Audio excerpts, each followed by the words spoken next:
Hey guys, I'm here with Morgan Ingram. I don't think he needs any introduction. He is a rock star.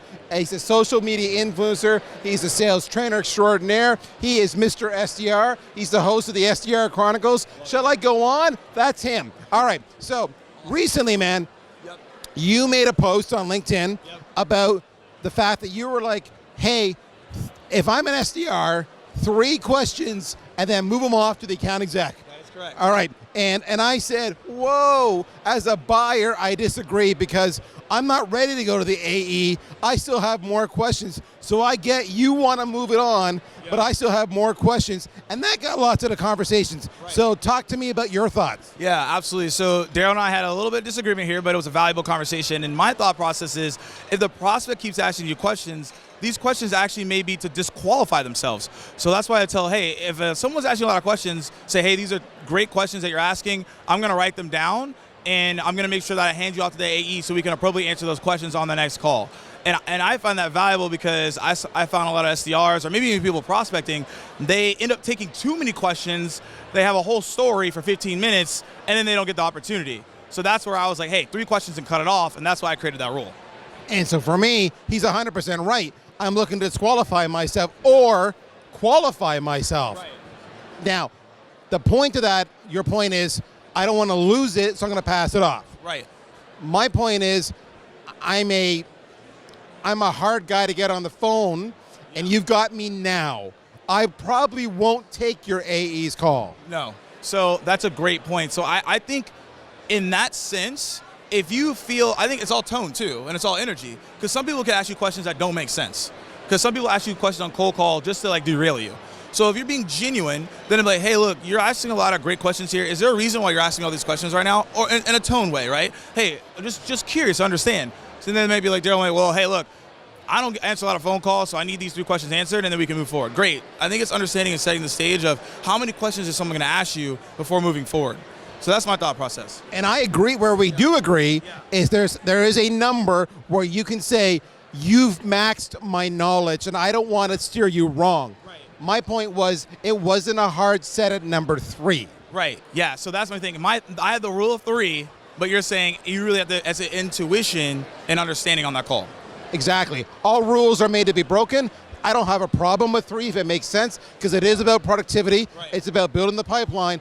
But if 3 isn't enough, you got a real hot lead on there, go a little more, use your judgment, and then just be transparent and be honest and be authentic. Yeah, absolutely. I agree with Daryl on that front. I just had that rule in place because a lot of people, I think, take it too far and they don't think about the intuition standpoint. So I think rules can be broken, and Daryl probably always is breaking rules left and right here. so he's like, I got to break this rule. But my thing is foundational. If you don't know anything, start off with 3, and then as you grow in your salesmanship, have the intuition. Because a rep may not have that intuition. Let's say if it's a new rep, do they have the intuition to really answer those questions?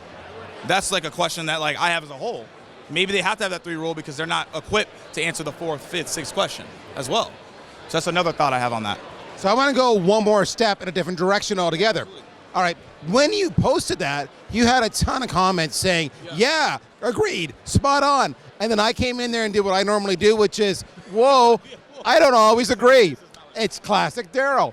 What are your thoughts about that when it comes to LinkedIn, those disruptors who stop that love in what I call the sycophant comments that add no value? So you're saying a comment that has no value, what do you do? I'm not saying comment has no value. I'm saying just everybody saying, yeah. There's no value in that. Yeah, so I actually like when people challenge me to the front because it makes me reframe and be like, okay, so why do they think that way? Because if everyone agrees, then that's not real life, right? If everyone's like, yeah, Morgan, that's sick, then like, it's, okay, there has to be some gap. So actually when Daryl coming in and be like, hey, whoa, this is how I see it from a buyer standpoint, that's important. Because the people that were saying yes, they're reps. You coming from a buyer standpoint, so now I got to be like, he's a buyer, he's actually actively taking the calls. I have to take that in consideration, what he's saying, especially at that executive level. And what was interesting is when I did that, only then did we have a lot of other buyers jump in and say, yeah, what Daryl said, which is really cool. That is what you want on LinkedIn. You don't want a bunch of yeses and it's a high five bear hug. You want discussion that's healthy, that's authentic, but add value. Yeah, because no one ever wants to be the first person. So the fact that you're the first person, it allowed other people to say that, because no one wants to be the a-hole in the comments that it's like, yeah, like, Morgan, that's not right. So by you coming in there and saying the way that you said it, it allowed other people to have that conversation, which we all need to have. So what I heard Morgan just say was I was the a-hole in the comments. That's what you heard it here. That's not what I'm it's saying. all You know that. You know that. It's all good. The point is, he's not wrong. He's actually right. I love this conversation. It's healthy on LinkedIn. Yeah. No rules, hard and fixed. Yeah. But it is about productivity and numbers. Right, and having the intuitional on the sales call and building your sales ship in the right way. All right, if they want to get a hold of you, what's the best way? Best way is Morgan J. Ingram on LinkedIn, and then SCR Chronicles podcast and YouTube. Super simple.